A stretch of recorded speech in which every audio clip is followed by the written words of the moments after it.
country music isn't what it used to be. It's not like this isolated music that only a small group of people know. It's so crossover. It's so big now. You know, Blake Shelton is a huge star. He's a host of The Voice, and he's marrying Gwen Stefani. And, you know, you listen to his music, and it doesn't sound like old school country. It's very, people love it. It's like, it's very crossover. I have friends that listen to rap and country. And, you know, rap music has gotten kind of mainstream, just as country music has. So people just listen. It's just pop music now. It's all one genre. I feel like the stuff that Blake Shelton is writing is no different than the stuff that like Maroon 5 is writing or Cardi B is writing. You know, it's just it's same writers. I mean, it's probably the same guys that write every single song. Well, it's the same producers. It's funny you would say that. There are a lot of producers that produce pop stars, and they produce rap stars, and they produce country stars. They're just producers, you know? So when Blake Shelton came out with this song and he played it on New Year's Eve, you know, screw me. I listened to it and I liked it. But apparently I was supposed to hate it because it was incredibly tone deaf. Because it's a country song. I mean, if you go back to the beginning days of the country music, it sounded like this. There's a tear in my beer 'cause I'm crying for you, dear.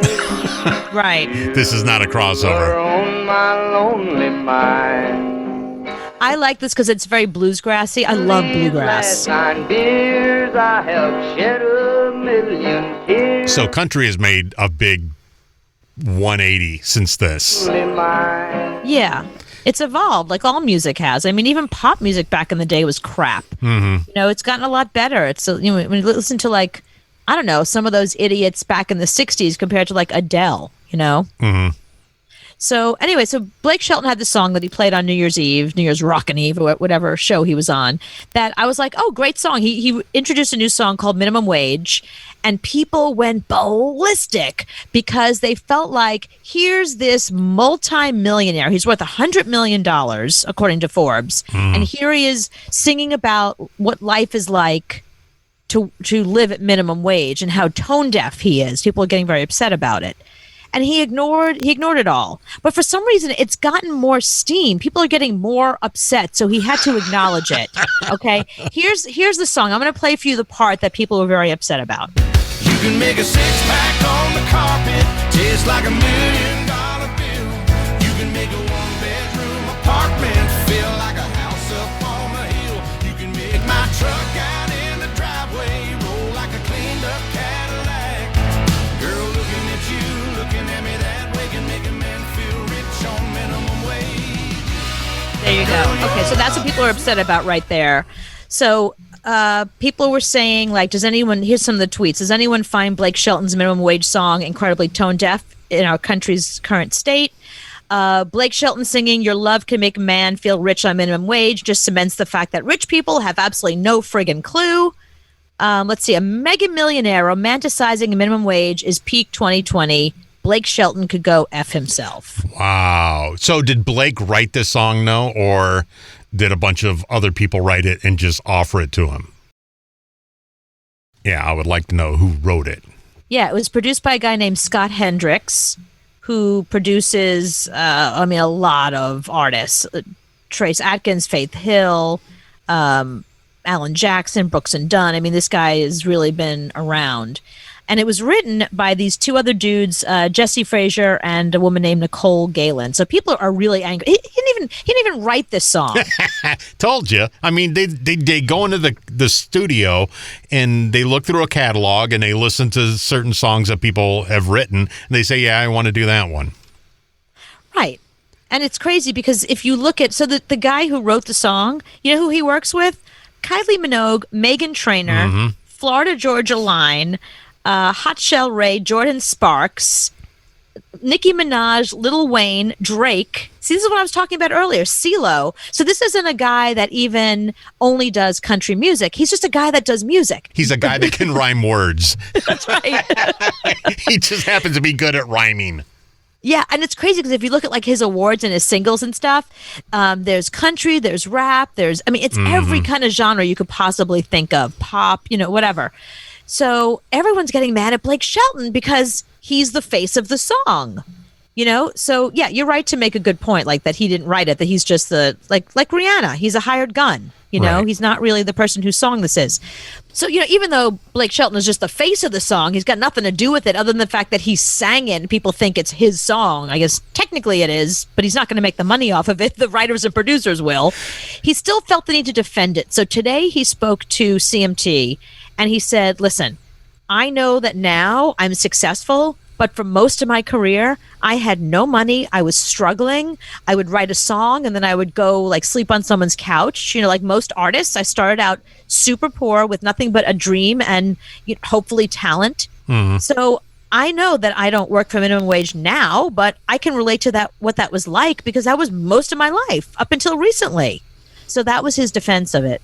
No, his record company said, here's a song, record this. And he went, okay.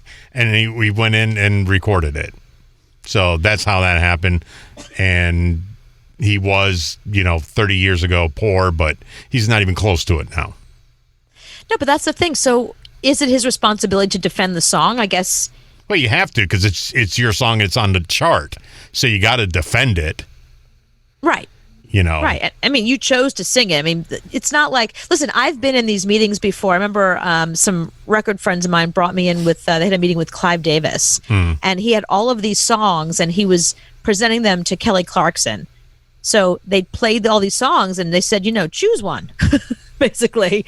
And it was a song that was written by Macy Gray that they were going to have Macy Gray do. And instead, they gave it to Kelly Clarkson. Mm-hmm. So it just has to do with what worked for that artist at that time. Kelly Clarkson probably has written many of her own songs and maybe wrote a lot of songs back then. But the record label decided, you're going to do this song now.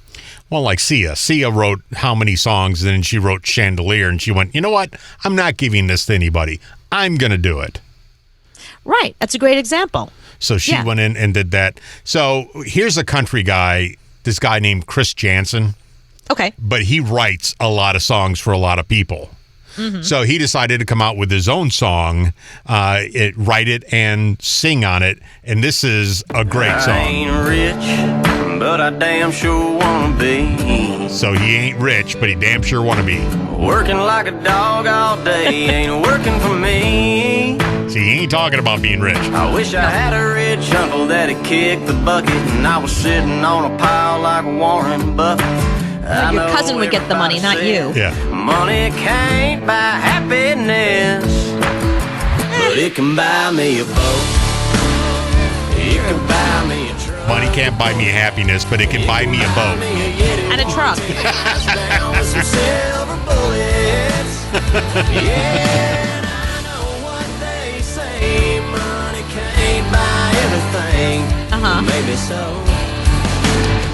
But it can buy me a boat. Yeah, it can buy you a boat. The big issue I have with this song is that he's like, I don't have a rich uncle. You make the assumption that because you have a rich uncle, the money's going to you. It's not. It's going to your rich aunt. And then it's going to their kids. You're not even on the list. Not only if it's like your father are you going to get money. And maybe even that time you're not going to get money because other people are going to come in and get it. But you can hope. We all hope that one day our uncle will die and leave us money, but it never happens. No, because your uncle will leave it to your cousins, his kids. Yeah, I do have. They're first on the list. I do have an uncle that's a piece of work. Let me just say that, and he's actually cheaper than I am. Whoa. So no, I mean, I don't think I've ever seen him spend a dime, and he keeps all of his money and he keeps it in the walls and whatever. So I know when he dies, I ain't gonna get a dime. Yeah, I got an uncle that has money on my dad's side, and he has no kids. And his wife died. My aunt died. He married this other woman who also had no kids. And we've already found out that they're leaving every dime to charity, which is great. I'm happy that they are. But, hi. I'm Charity. Hi. I'm your only niece right over here. I mean, I'm sure the cats or the animal charity you're going to leave it to would be great, but just give me a little bit. See, that would be a big kick in my face if my uncle left his money to a dog.